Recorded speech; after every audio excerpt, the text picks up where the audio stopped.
Bonjour à tous et à toutes, on se retrouve aujourd'hui pour le bilan brodesque du mois de novembre. Alors vous verrez, il y a moins d'ouvrages parce qu'on approche de la fin de l'année et j'essaye plutôt de finir ce que j'ai en cours pour recommencer avec plein de nouveaux projets à partir du mois de janvier. Donc pour commencer ce vlog, je vais vous montrer mes deux terminés de ce mois-ci. Donc là vous avez le sampleur au médaillon de jardin privé. Donc voilà, le sale est terminé. Je trouve très très beau. Ouais. C'est les couleurs habituelles de jardin privé. Comme je vous avais dit, j'avais mis mes initiales au lieu de celles de Nathalie. Donc voilà, un sale qui s'achève. Ensuite, j'ai terminé mon Isabelle Vautier. Voilà. Hop.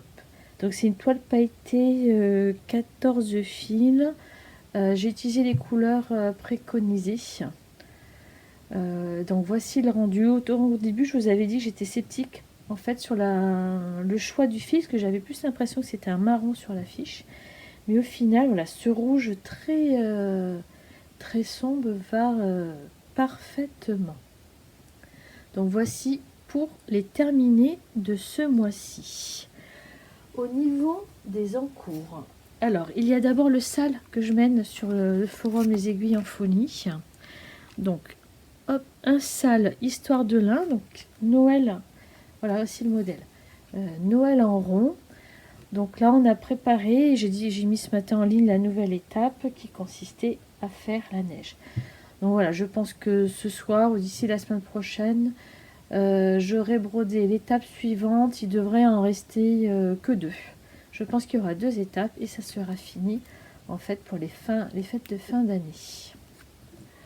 Ensuite, dans mes encours, il y a le Full Moon de Maria Brovkov. Donc celui-ci, cette fois-ci, j'ai réussi à bien l'avancer, contrairement au mois précédent où j'avais été un petit peu déçue. Donc j'ai fini la petite fille. La lune, alors je considère qu'elle est finie. Il reste quelques petites croix là. Donc là, pour ce mois de décembre, parce que mon objectif est de le finir courant décembre, il me reste le renard, le sol et tous les points arrière.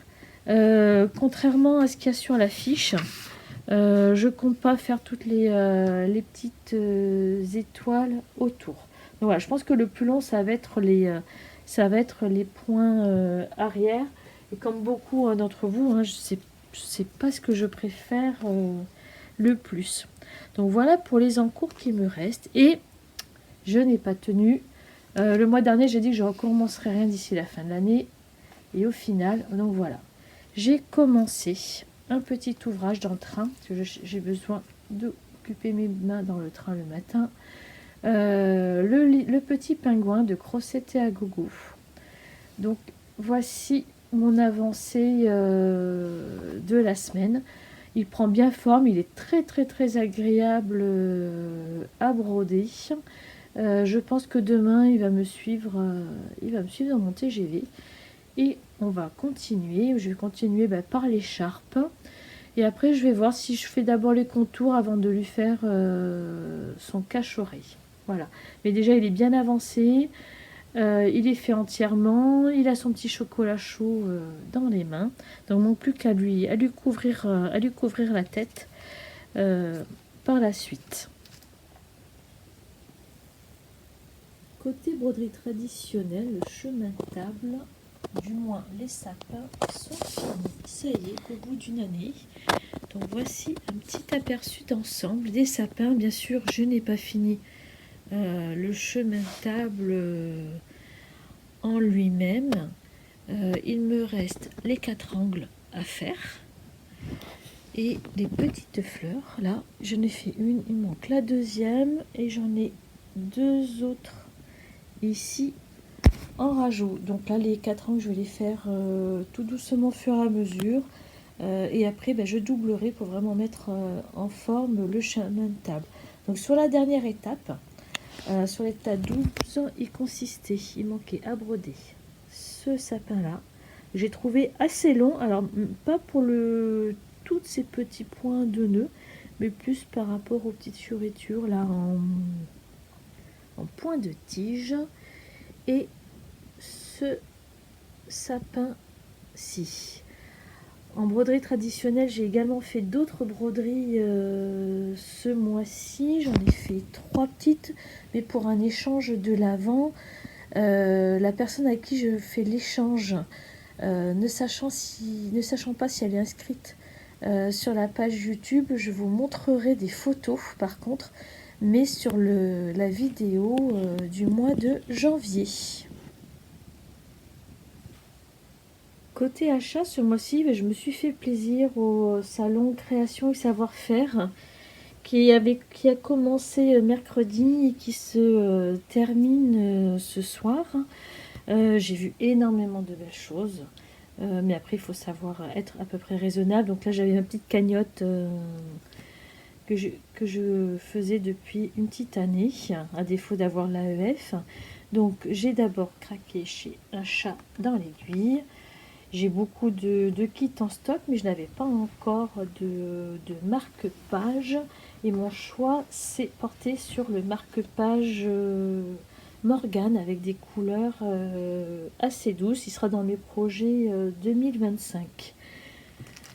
Ensuite, chez les fils à Soso, donc j'ai pris une création d'Anne-Sophie, donc la feuille, avec l'envol d'oiseau que j'ai trouvé très beau. Et je l'ai pris dans plume et je l'ai pris sous format kit. Voilà, avec le fil à Soso et la toile orange. J'ai trouvé cette version très très très belle. Voici. Chez Soso, j'ai également craqué pour une grille Les Petites Croix de Marie, la trappe-chat. Alors je n'ai pas d'animaux à la maison, mais celui-ci je l'ai trouvé plein de douceur et assez sympa. Voilà, sur la position du chat en train de faire sa chasse. Et après j'ai également craqué chez Jennifer Lantini. Donc voilà, c'est vraiment mes créatrices préférées, mes arrêts, on va dire, obligatoires pour moi à chaque fois que je fais un salon. Donc chez Jennifer, je me suis pris un cadre. J'ai craqué pour la dernière nouveauté, une des dernières nouveautés, parce qu'elle en a fait 3. Mon choix s'est porté sur l'ensemble des maisons. Au début, quand je l'ai vu sur internet, j'étais un petit peu sceptique. Voilà, je ne savais pas si j'allais le prendre ou pas. Et au final, quand je l'ai vu sur le stand brodé, je l'ai trouvé magnifique. Donc, une petite maison hivernale. J'ai également pris une grille, la grille de l'écureuil, où là, on change de saison. Hein. On est sur l'automne, que je trouve, voilà, vraiment cet animal vraiment splendide, sa queue en panache avec ses différentes couleurs. Est vraiment magnifique. Et j'ai pris une grille, j'ai moins l'habitude chez elle de broder cette thématique, le bord de mer, une grille qu'elle a sortie je crois cet été, qui est vraiment estivale avec son phare. Voilà, je le vois bien en coussin comme elle l'a présenté, ou éventuellement en pinky, mais ça change de ce que je brode habituellement chez elle. On le retrouvera sûrement dans mes projets 2025 que je vous présenterai au mois de janvier. Parce qu'en général, je me fais toujours une liste de mes envies de l'année. Et que je coche au fur et à mesure ce que j'ai fait, ce que je prévois de faire. Parce qu'il y en a toujours plus que ce que je peux réaliser. Et après, je me fais une liste au fur et à mesure. Qu'est-ce que j'ai réellement fait de cette liste et tout ce que j'ai fait en plus à côté. Parce que les à côté, au final, sont nombreux. Voilà, ma vidéo est finie pour aujourd'hui. J'espère que vous avez passé un agréable moment. N'hésitez pas à me poser des questions. Je reste disponible pour vous. Et je vous dis soit la fin décembre, soit à l'année prochaine pour de nouvelles aventures. Au revoir.